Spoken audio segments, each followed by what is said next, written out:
मध्य प्रदेश में जो खाद और यूरिया की जो किल्लत है वह बनी हुई है। आज इसी को लेकर के जो मध्य प्रदेश भारतीय किसान संघ है वो आंदोलन कर रहा है और धरने पर वो बैठे हैं। तमाम जो पदाधिकारी हैं वो धरने पर बैठे हैं। इस समय हमारे पास आप देख सकते हैं किस तरह से पदाधिकारी हैं वो जो यहाँ पर जो है वो बैठे हैं। हम आप लोगों से ही बात करेंगे, आप लोगों को जो धरना प्रदर्शन दे रहा है आखिर क्या मुख्य वजह है और क्या मांगे हैं आप लोगों की? मुख्य मांग किसानों की है कि यूरिया डीएपी किसानों को नहीं मिल रहा है और आज वो आंदोलन करने के लिए सेपरा तहसील की मंडी परिसर में आया हुआ है। उसके बाद जो सरकार को द्वारा जो मूंग खरीदी की जा रही है उसमें स्लॉट बुकिंग नहीं है, स्लॉट बुकिंग नहीं हो पा रही है, किसान परेशान है। वो अपनी मूंग को लेकर जो खरीदी केंद्र है उनके बाहर अपने ट्रैक्टरों के साथ 2-2, 4-4 दिन से पड़ा हुआ है। इसकी किसकी जिम्मेदारी है? ये मुझे लग रहा है सीधे सीधे किसानों को सरकार परेशान कर रही है और उसका तंत्र जो सिस्टम है उसके अधिकारी हैं वो फेल हो चुका है। अब जो मुख्य मांगे क्या है, क्योंकि जैसे पाटन गुरुकुल है वहाँ भी किसान सड़कों पर उतर आए हैं। यूरिया डीएपी की समस्या संपूर्ण प्रदेश की समस्या हो गई है। आज आप देख रहे हैं कि दमोह से हो, चाहे आपके भिंड से हो, मुरैना से हो, होशंगाबाद से हो, नर्मदापुरम से हो और आज जबलपुर जिला एक केंद्र बिंदु बना हुआ है।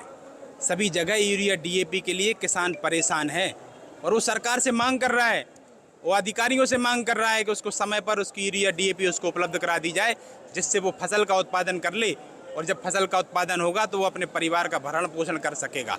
आज किसानों के सामने ये विषय भी आ गए हैं कि यूरिया डीएपी के लिए वो 2-2, 3-3 बोरी के लिए आत्महत्या पर विचार करने लगा है।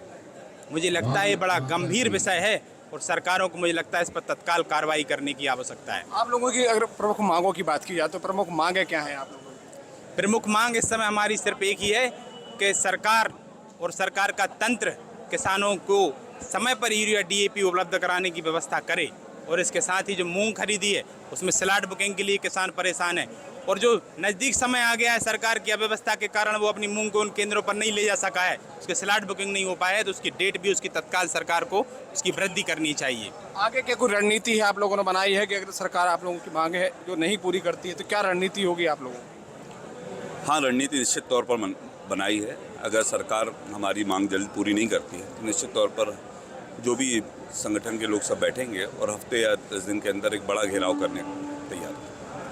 क्योंकि जो एक तरफ प्रशासन कह रहा है कि ऐसी जो खाद की किल्लत है बिल्कुल भी नहीं है, उनके पास भरपूर मात्रा में खाद है। जो सुबह 4 बजे से लाइन लगने की बात आ रही है वो भी उसको नकार रहे हैं वो लोग। ये सरकार सरासर झूठ बोल रही है। किसान लगातार सुबह 4 बजे से रात भर रुक कर सुबह से लाइन में लगता है। ये सिर्फ शेपरा बस की समस्या नहीं। आप दमोह चले जाइए, आज किसान आंदोलन कर रहा है, सड़कों पर बैठा है। पाटन चले जाइए, किसान आंदोलन कर रहा है, सड़कों पर बैठा है। अगर धरातल पर सब व्यवस्थाएं सही होती तो क्या किसान खेतों की जगह आज आंदोलन करता नजर आता? हमारे से कुछ बुजुर्ग किसान भी हम उनसे भी बात करेंगे। आप लोगों को जब खेत में होना चाहिए, आज आप लोग धरने पर बैठे हैं।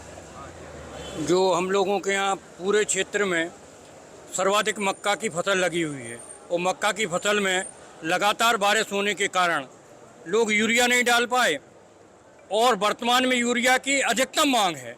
ऐसी परिस्थिति में हमारे सेहपरा लाख से वितरण केंद्र से किसानों को यूरिया उपलब्ध हो नहीं पा रहा।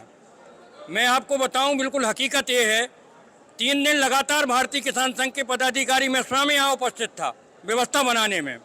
कुछ थोड़ी बहुत व्यवस्था सुधरी लेकिन उसके बाद भी फिर वो अवस्था में परिवर्तित हो गई। सुबह 5 बजे से किसान लाइन लगा लेता है। हमारे पास रोज़ 25 से 30 किसानों के टेलीफोन आते हैं। मैं एक पीड़ा आपको बता दूं कि एक लाइन में लगी हुई 75 से 80 साल की महिला जब हमारे सामने आके रोने लगी तो मैंने तहसीलदार महोदय को बुलाया और दरवाज़ा खुलवा के 2 बोरी यूरिया का पैसा जमा करवा के और 2 बोरी यूरिया दिलवाया। वो महिला 8 दिन से लाइन में लगी हुई थी। ये सत्य बात है। जो शासन प्रशासन कह रहा है, आप यहाँ खुद हकीकत देख लेना। आप लोग यहाँ आए हुए हैं और शासन की जो भी योजनाएं हैं हर दूसरे दिन में योजनाएं बदलती हैं। कभी कहते टोकन से ले लो, कभी कहते आधार कार्ड से ले लो, कभी कहते टोल फ्री नंबर से ले लो। किसानों को कुछ समझ में आता नहीं कि क्या करना चाहिए। कुल मिला के किसानों को परेशान किया जा रहा है। और भी किसान मौजूद, हम उनसे ही बात करेंगे। जिस तरीके से कहा जा रहा है कि पहले टोकन सिस्टम किया गया, फिर टोल फ्री नंबर आया गया, लगातार इस तरह की जो है, तो क्या लगता है कि प्रशासन क्या किसानों को गुमराह कर रहा है क्या? किसान को समय से खाद, समय से बिजली और समय से पानी, उपार्जन बेचने में उसको दिक्कत ना हो। और इस हमने देखा है, जबलपुर ज़िले की बात करूं, ये जब से जिला कलेक्टर साहब यहाँ आए हैं, जब से ये व्यवस्था पूरी चौवट करके रखी है। और ये कलेक्टर के हम आज मैं प्रांत का महामंत्री हूँ, 24 ज़िले मेरे अंडर में आते हैं, 150 तहसीलें आती हैं। व्यवस्था थोड़ी गड़बड़ वहाँ पर होती है, परंतु धरना आंदोलन करने के बाद व्यवस्थाओं में सुधार होता है। परंतु जबलपुर ज़िले के जिला कलेक्टर ने पूरी जवाबदारी उनकी है, समय से किसान को खाद, पानी, बिजली सब मिलना चाहिए, पर वो या पूरे फेल हैं उनकी और ये उनको जवाबदारी बनती है कि किसान को सब चीज़ें समय से उपलब्ध कराएं। अगर नहीं कर पाते हैं तो यहाँ से वो जाएं। ये थे तमाम भारतीय किसान संघ के पदाधिकारी हैं जिनकी मांग है कि समय से उनको खाद है और ये तमाम जो चीज़ें हैं वो मुहैया कराए जाएँ। शिव चौबे, टीवी 9 भारत, जबलपुर, मध्य प्रदेश।